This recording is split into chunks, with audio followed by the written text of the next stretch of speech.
Good evening and good night.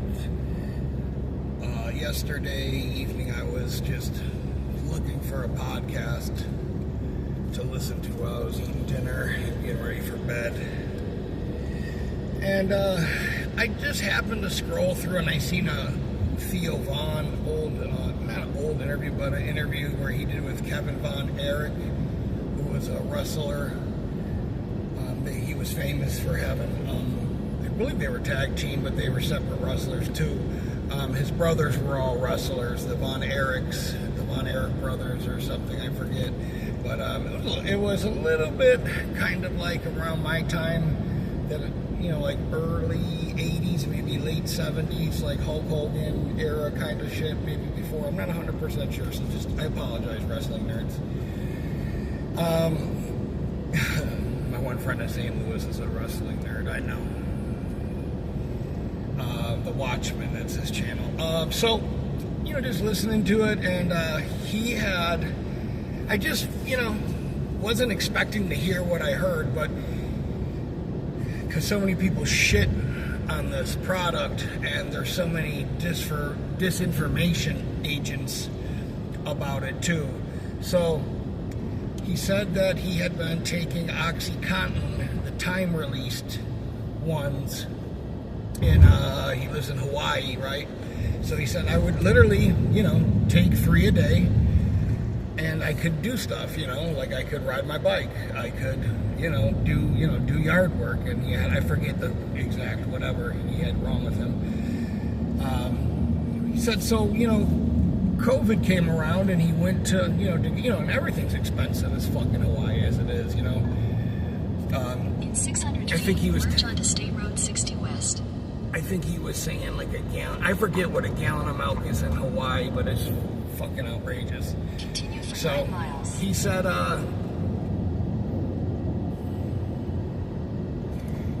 that he went to get his prescription for oxys, and everybody makes the mistake of calling it oxycontin. It's oxycontin, C-O-N-T-I-N.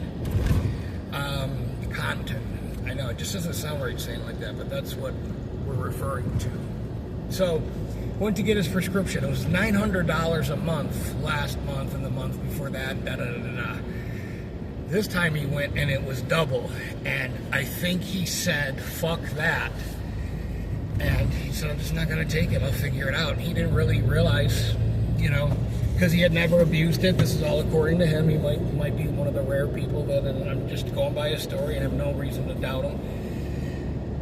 He said, so I started getting sick. I didn't take one, and, I started getting sick, flu-like symptoms, and I detoxed in jail. It is the fucking worst feeling when you start detoxing, and you detox, like, almost immediately, especially, like, when you wake up and you ain't had anything.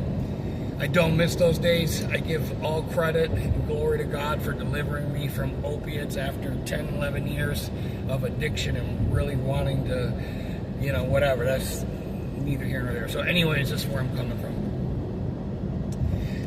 His friend said, I can get you something that will help you get through the withdrawals. And he said to Theo, have you heard of a product called Kratom? And I'll just refer to it as K in this video.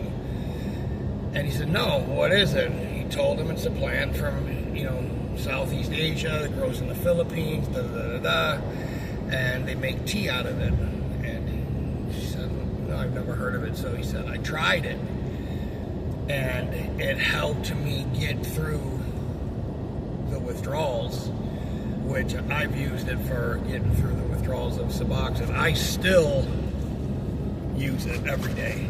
You know what I mean? For like, I'm using some right now for my neck, just regular pain. But it was just so nice to hear somebody that, he doesn't own a kratom company or botanical company or anything, but he does a lot of stuff from the earth, and it just was nice to hear them say that, because a lot of people will say that shit on a channel, and then they'll say, oh, but da-da-da-da-da. So I'm not saying it's not mildly habit forming. I'm not anything that helps with pain But there's a lot of misinformation out there. It's nothing like an opiate. And with that being said, I'm going to transition into this. So I bought a couple packages of Kratom. I always buy the powder, and my dude gave me a couple samples of the extract and stuff. And I don't really mess with any of that stuff because I just feel like it's a lot of money, and I don't really need it. I do once in a blue moon if I'm in a lot of fucking pain, like I was yesterday. Still went to the gym because I'm the man. I just threw in something called 7 tabs, and I've tried them before.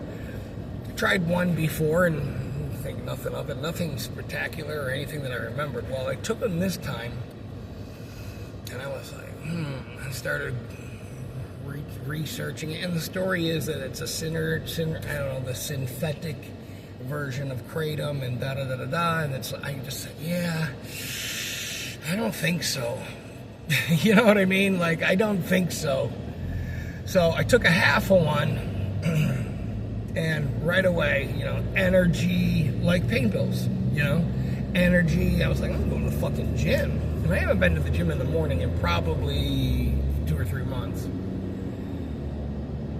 And so, anyways, I just said, yeah, I've got to not fucking use these, you know what I mean? Because I could see this being a thing where I start taking them before I work out, and I would just be, I know too much about it. I've watched some people's YouTube videos and da-da-da-da-da, and I said, yeah, this isn't good, you know what I mean? Like, I don't think this is a good thing for people to be taking. And then I watched YouTube videos and people were saying it was, I don't believe it's fucking what it says it is on the thing. I'll just tell you that. And then there was a new improved version, which I said, which means they have, I'm not saying that it's fentanyl in there, but I don't know what the fuck's in there. I don't trust it. And they're going to use the Kratom thing it's kind of like a Trojan horse type thing. They're going to kind of sail into the fucking marketplace, and then, it says Kratom on it, so all Kratom must be bad. But I just, he called me, he said, hey, I got a couple of those, I can give them to you, because I was coming in to buy some more of my powder and stuff, and he said, if you want, I can give you 2 for $15 on the, and I said, bro, the old me would have just not said anything and said, oh yeah, okay, Mr. People Pleaser, but I was like, yeah, I can't make a fucking, I can't justify taking that shit again. I don't believe what it is. I've gone too far. Yesterday I took 2 Adderall, and I felt like a fucking scumbag from that, and I just said, yeah, man, I can't be dibbled. I'm not that dumb. I'm dumb enough to have took one, don't get me wrong, which I shouldn't even have did that. You know what I mean? Like, honestly. But, I've had situations where I've had a relapse, where I've taken a couple, oxys, like 2 days in a row, 2 or 3 of them, and that's it, like 5 milligram, whatever, not really getting anything off them, but kind of helping my pain, and not looking for them, and, and I don't recommend that either, you know what I mean? I just made a fucking mistake, and it could have cost me, It could have, I'm looking, where the fuck's that dollar coming from? It could have cost me, so I would just encourage people. I'm not saying Kratom's the fucking be-all, end-all. I just know it helped me, and it saved my life, and I would not be able to do the things I do today, okay, and be as active as I am at 47 years old in the gym. I've got a metal cage in my neck. I'm starting to get a little bit of neuropathy. I know this elbow needs to be operated on. This one needs to be operated on again. I've got partially torn shoulder, bicep shit that's kind of healed, bad hip. I'm fucking getting old. You know what I mean? I put a lot of miles on this body very quickly, and I had a lot of physical fucking manual labor jobs,